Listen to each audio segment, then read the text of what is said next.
നമസ്കാരം. വേദാംഗ ജ്യോതിഷത്തിലെ അമൂല്യമായ അറിവുകളും മറ്റ് ആധ്യാത്മിക ജ്ഞാന ഉപദേശങ്ങളും പകർന്നു തരുന്ന പ്രശാന്തം ആസ്ട്രോ ചാനലിലേക്ക് ഏവർക്കും സ്വാഗതം. ഈ ചാനൽ ഇതുവരെയും സബ്സ്ക്രൈബ് ചെയ്യാത്തവർ ഇപ്പോൾ തന്നെ സബ്സ്ക്രൈബ് ചെയ്യുക. നോട്ടിഫിക്കേഷൻ ലഭിക്കുന്നതിനായി ബെൽ ബട്ടൺ അമർത്തുമല്ലോ. ഒപ്പം ചാനൽ ലൈക്ക് ചെയ്യുക, ഷെയർ ചെയ്യുക, കമൻറ്റ് ചെയ്യുക. കൊല്ലവർഷം 1200 ആണ്ടിലെ കർക്കിടക സംക്രമം ഉത്രട്ടാതി നക്ഷത്രത്തിലാണ്. കർക്കിടകം 1 തീയതിയിലെ ഗ്രഹനില അനുസരിച്ച് എടവം രാശിയിൽ ശുക്രനും മിഥുനത്തിൽ സർവേശ്വരകാരകനായ വ്യാഴവും, കർക്കിടകം രാശിയിൽ ആദിത്യനും ബുധനും, ചിങ്ങത്തിൽ കുജനും കേതുവും, കന്നിരാശിയിൽ ഗുളികനും, കുംഭത്തിൽ രാഹുവും, മീനം രാശിയിൽ ചന്ദ്രനും ശനിയും സ്ഥിതി ചെയ്യുന്നു.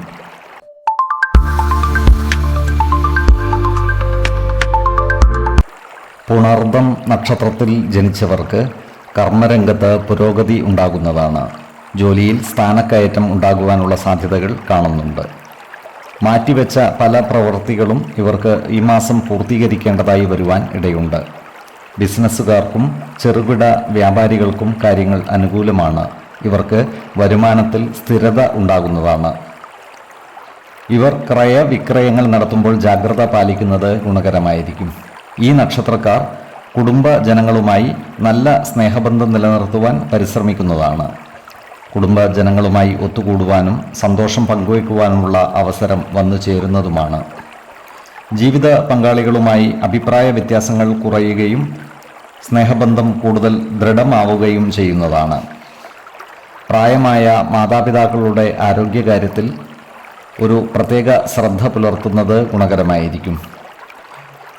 ഈ നക്ഷത്രക്കാരായ വിദ്യാർത്ഥികൾ പഠനകാര്യങ്ങളിൽ കൂടുതൽ ശ്രദ്ധ പുലർത്തേണ്ടതാണ്. പരീക്ഷകൾക്കും മറ്റും തയ്യാറെടുക്കുന്നവർ കൂടുതൽ ജാഗ്രത പാലിക്കേണ്ടതുമാണ്. ഇവർക്ക് ഉന്നത വിദ്യാഭ്യാസ രംഗത്ത് പുരോഗതി ഉണ്ടാകുന്നതുമാണ്. ഈ നക്ഷത്രക്കാരായ യുവജനങ്ങളുടെ പ്രണയകാര്യങ്ങളിൽ അനുകൂല തീരുമാനങ്ങൾ ഉണ്ടാകുന്നതാണ്. എന്നാൽ വിവാഹ തീരുമാനമെടുക്കുന്നവർക്ക് ചില തടസ്സങ്ങൾ വന്നു ചേരുവാനുള്ള സാധ്യതകൾ കാണുന്നുണ്ട്. അതിനാൽ വിവാഹാദികാര്യങ്ങളിൽ തീരുമാനമെടുക്കുമ്പോൾ ജാഗ്രത പാലിക്കേണ്ടതുമാണ്. വിശ്വാസികളായവർക്ക് ജാതക പരിശോധനകൾ ചെയ്ത് ഉചിത തീരുമാനം എടുക്കാവുന്നതുമാണ്. ഇവർക്ക് മാസാവസാനമാകുമ്പോഴേക്കും കാര്യങ്ങൾ അനുകൂലമാകുന്നതുമാണ്. ഈ നക്ഷത്രക്കാരുടെ ധനപരമായ കാര്യങ്ങളിൽ സർക്കാർ ഇടപെടലുകൾ ഉണ്ടാകുന്നതാണ്. അതിനാൽ സാമ്പത്തിക കാര്യങ്ങൾ കൈകാര്യം ചെയ്യുമ്പോൾ ജാഗ്രത പാലിക്കേണ്ടതുമാണ്. ഇവർക്ക് അയൽവക്കക്കാരുമായി ചില്ലറ അഭിപ്രായ ഭിന്നതകൾ വന്നു ചേരുവാൻ ഇടയുണ്ട്. ഇത്തരം സന്ദർഭങ്ങളിൽ അനാവശ്യ വാക്കുതർക്കങ്ങളിൽ ഏർപ്പെടാതിരിക്കുവാൻ പ്രത്യേകം ശ്രദ്ധിക്കേണ്ടതുമാണ്. മിഥുനക്കൂറിൽ വരുന്ന ഈ നക്ഷത്രക്കാർക്ക് ധനനേട്ടവും ആഭരണ നേട്ടവും ഉണ്ടാകുന്നതാണ്. ശത്രുതാ മനോഭാവം പുലർത്തുന്നവരുടെ മേൽ വിജയം വരിക്കുവാനും ഇവർക്ക് സാധിക്കുന്നതാണ്.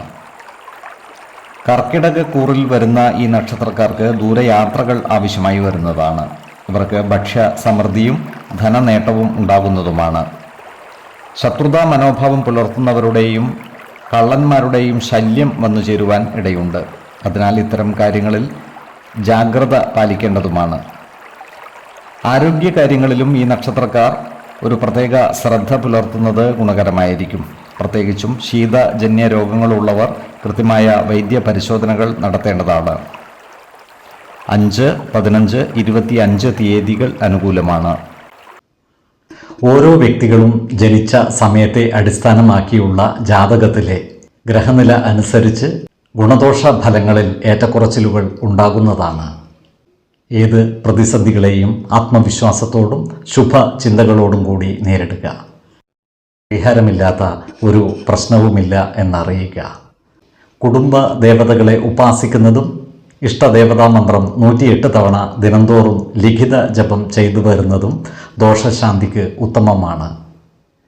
ഈ വീഡിയോയിൽ പറഞ്ഞിരിക്കുന്ന കാര്യങ്ങളും സ്വന്തം ജീവിത അനുഭവങ്ങളും ഒത്തുനോക്കുക. നിങ്ങളുടെ അഭിപ്രായങ്ങൾ കമൻറ്റ് ബോക്സിൽ രേഖപ്പെടുത്തുക. ജ്യോതിഷ ഉപദേശങ്ങൾക്കും അറിയേണ്ട കാര്യങ്ങൾക്കുമായി വിളിക്കാവുന്നതുമാണ്. സമയമനുസരിച്ച് ഉചിതമായ ജ്യോതിഷ ഉപദേശങ്ങളും പരിഹാരമാർഗങ്ങളും നിർദ്ദേശിച്ച് തരുന്നതുമാണ്. ആയുരാരോഗ്യ സൗഖ്യത്തിനായുള്ള നിത്യ പ്രാർത്ഥനയിൽ ഉൾപ്പെടുത്താൻ ആഗ്രഹിക്കുന്നവർ പേരും വയസ്സും നക്ഷത്രവും കമൻ്റ് ബോക്സിൽ രേഖപ്പെടുത്തുക. സർവേശ്വര അനുഗ്രഹത്താൽ സർവ്വകാര്യങ്ങളും മംഗളകരമാകും. നന്ദി, നമസ്കാരം. ജ്യോതിഷരത്നം പ്രശാന്ത് കണ്ണോം.